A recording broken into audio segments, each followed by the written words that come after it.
Monday through Friday from 11 a.m. to 3 p.m. Central. We're here live. We'll be back this Sunday, 4 to 6 p.m. Central. Don't forget the free Apple iPhone app for all Infowars.com visitors. It's free. I know a lot of you have already gotten it, but if your friends and family have iPhones, send them the link that we link to the iTunes store, the free page. See the 5-star rating there, and you can say, hey, check out this radio show. Get this app. Great way to spread the word right there. The free podcast and listen page. If you're listening on an AM and FM station out there, stop in traffic. I do it. I'll be driving to work, and on Sunday, I'll roll on the window, and I'll say, hey, tune into 590 in about 45 minutes. You don't want to miss this information. It's key. I do it at the grocery store. That's how we get the job done. During the weekday show, I say, hey, tune into 1330. You'll be able to hear me. Okay, that's just here in Austin.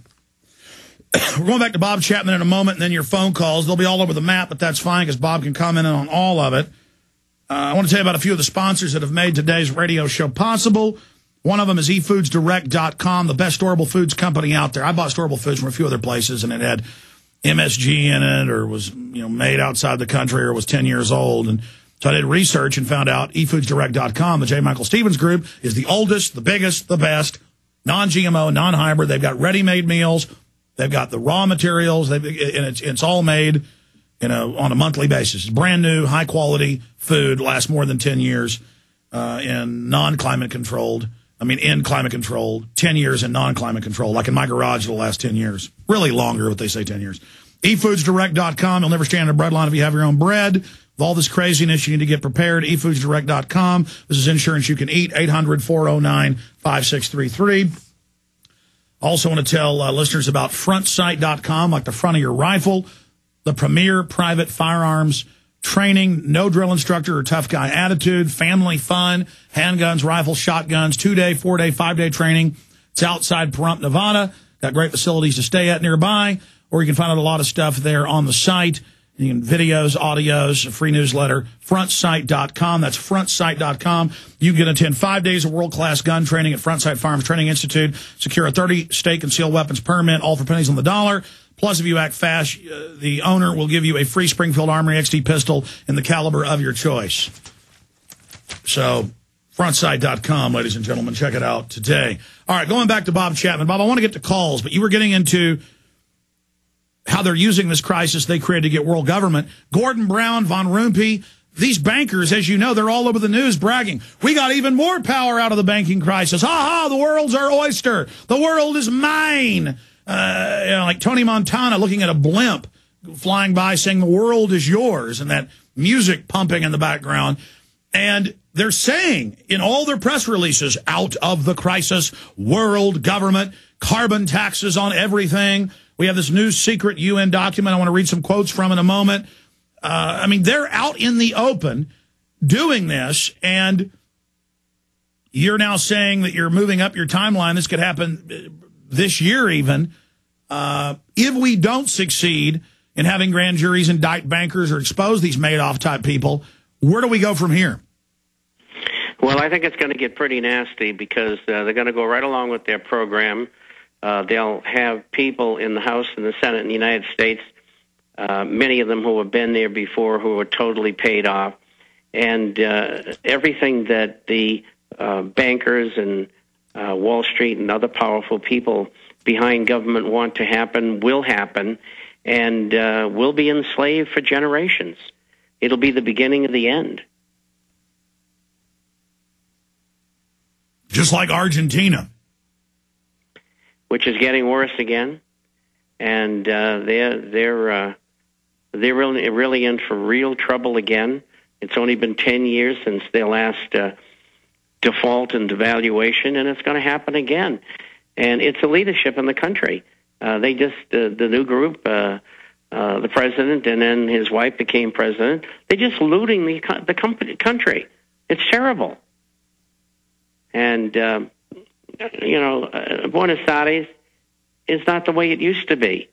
There's a terrible lot of crime, and it's in your face. Ted Anderson went down there with his wife a few months ago, and he said it was like Blade Runner. He just said good-looking, these were not drunk homeless people, good-looking families with kids in doorways literally living out of bags just everywhere. And that's true. And the crime is everywhere. The attitude of the police is Gestapo-like. And, it's serious. I mean, I've been there a couple of times here in the last couple of years, and it's a shame. It's a beautiful city, and it's just a terrible shame. But they're in for trouble again. And that's not even in the group of 16. And, in fact, even in the group of 16, I didn't include Japan. And let's go over the 16 nations you say are going belly up. Okay, we've got the United States, the United Kingdom. We have Greece, Italy, Portugal, Ireland, Spain. We have Kazakhstan, which has lots of natural resources. And we've got the Ukraine, and Latvia, Lithuania, Estonia, Hungary, Romania, and Poland. And then we can throw in Japan and Argentina as well. And there will be some nations that will suffer, but not nearly as much as others.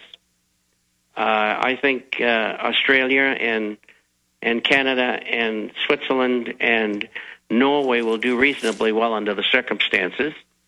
And I think a number of countries, even though they're going to have a tremendous drop in exports from their country to others, I think Asia will do reasonably well, as will Latin America. And one of the reasons why is most of them did not have leveraged loans or leveraged real estate. You go to most of those countries, people build their houses for cash. And so you don't have this leverage like America and to an extent Canada. All right, let's go back. Spain. So we have this predatory banking group imploding the world in their own documents by design to consolidate power, going into the next phase of looting and control, bragging, laughing to themselves. Let's go back to Iceland. In a nutshell, what happened there and their population saying no. The use of fractional banking, as high as 70 times deposits by the banks, when 8 to 10 is normal under fractional banking, and the collapse of the system mainly because they made a lot of bad decisions, but particular with CDOs, the collateralized debt obligation bonds, which came from America, which contained mortgages. And so the bankers took the country down, we'll just say simply because of incompetence. We know it's different. But anyway, it was the first example of a test by the international bankers. And now the Netherlands and England want the depositors who are in the banks that had branches from Iceland into those countries, they want them paid back. And let's be clear. They're using anti-terror laws in the last year through England and the Dutch to seize people's bank accounts to supposedly pay the national debt, which was all made up. And Max Kaiser was in Iceland, and others have that we've had on, members of their parliament, with Goldman Sachs people there 2 years ago bragging. I've had multiple guests, talk about how they're just bragging that they set them up, and it comes out in the McClatchy newspapers, a 5-part series last year. We had the author on with internal Goldman Sachs documents, how they engineered the whole thing to consolidate power and destroy their competition. I mean, these are financial terrorists. And that's what Max calls them, and Max does a very good job.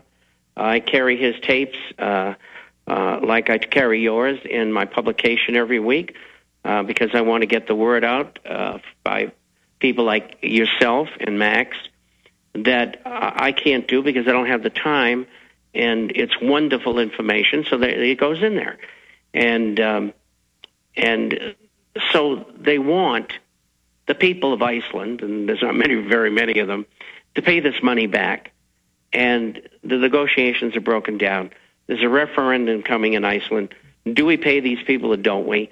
And they're going to say, no, we didn't do it. The bankers did it. Why should we pay for it? And even a month ago, the Times of London and other publications reported the bankers are now saying, okay, we didn't know this before, but it turns out our own bank assets in your country will pay back almost all of this. See, the banks were never even in trouble, the offshore banks. And so now, so they won't have a defeat if the people say no, they're like, oh, guess what? We already had the money. It's all just a fraud.